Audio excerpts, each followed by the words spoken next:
Okay, the dreaded dieting process has been attempted and feared by an exponential amount of people throughout the world. The United States specifically has found a spike in dieting trends in the past few decades. This is mainly to do with people in search of the oh-so-sought-after perfect summer body. That way they can show it off at the pool, beach, lake, or anywhere just to their friends. However, this more often than not results in failed attempts, depression, and even unwanted weight gain. Once the Mediterranean diet made its way over into the Western Hemisphere, people found that once they took accustomed to this diet, that their lifestyles changed for the better. However, very little is known about the Mediterranean diet. Over the past few weeks, I've taken the time to accustom myself to the diet and find several credible sources that I'll reveal to you all later. And we have to ask ourselves, what is the Mediterranean diet? What history does it have? And what ways does it affect us? So to start with, we'll go to a brief history of it. The Mediterranean diet has been studied for nearly a century. It all started in the wake of research in regards to heart and cardiovascular diseases. Simona Stano states in From Nutrients to Foods, the Alimentary Imaginary of the Mediterranean Diet, that studies in Italy, Spain, Japan, Finland, and Greece, they found that in relations to the way they live their lives and their food regime, that they have discovered correlations to low coronary heart diseases and mortality rates. And as you see by this chart, areas surrounding the Mediterranean that do not participate in this food regime have a higher risk of heart disease and cardiovascular diseases. Mariette Gerber goes on to state in the Mediterranean Diet, Health, Science, and Society that the main dishes in the food regime are fish, lean meat such as turkey and chicken, and other main foods such as whole grain oats, whole grain rices, vegetables, legumes, nuts, healthier pastas, and healthy fats such as avocados. One main thing that varies in these regions is the herbs and spices that they use. Two main denominators that they use in their cooking styles is olive oil and wine, which found used in moderation tend to increase neurological receptors and protectors and increase metabolisms. Now that we've gone through the brief history of the Mediterranean diet, we can further divulge into the foundation.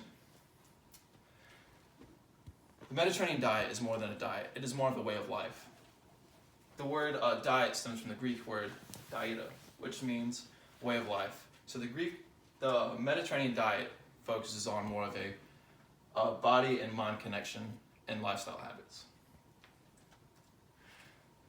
Ms. Liliano Reyna focuses stating that the Mediterranean diet's main principles are community, society, and socializing while you eat. They want you to share the foods and focus more on talking and socializing to other people. That way your food has more time to digest and you don't rush while you eat. A study in Cyprus, which was stated by Elena Hadijimbe, said that she wanted to focus on what happens when people in the Mediterranean area, most young adults when they go to college, what happens. They noticed that students in the Mediterranean area, they still focus on the Mediterranean diet aspects. They still eat roughly at least 2 dairy meals a day. They eat, when they cook at home, they focus on olive oil for their main substitutes, and they also eat at least 1 pulsal a week. Now that we have gone through the foundation of the Mediterranean diet, we can focus into the long-term effects. One of the main fears in the American society today is the loss of cognitive ability and function. The United States has found a spike in recent activity of Alzheimer's and dementia specifically. The Mediterranean diet has several properties that help increase cognitive ability and long-term health in the cognitive area. However, in the Western area, in the United States specifically, they have realized that high fats and simple carbs lead to a deduction in the neurodegeneration prospect of Alzheimer's, which leads to Alzheimer's and dementia. However, in the Mediterranean area, they realized that the food regime there that they eat helps prolong cognitive ability and has shown a lesser amount of people getting Alzheimer's and dementia.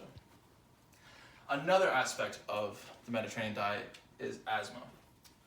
Efismos Gotsis has stated that in a scientific study of 174 asthmatics, where all of them went through a year-long Mediterranean diet, and they all noticed an increased lung capacity. They no longer suffered from their asthmatic conditions as severely as they once did, and could go along their daily lives as if they had no asthma whatsoever. They also showed a severe decrease in asthma attacks.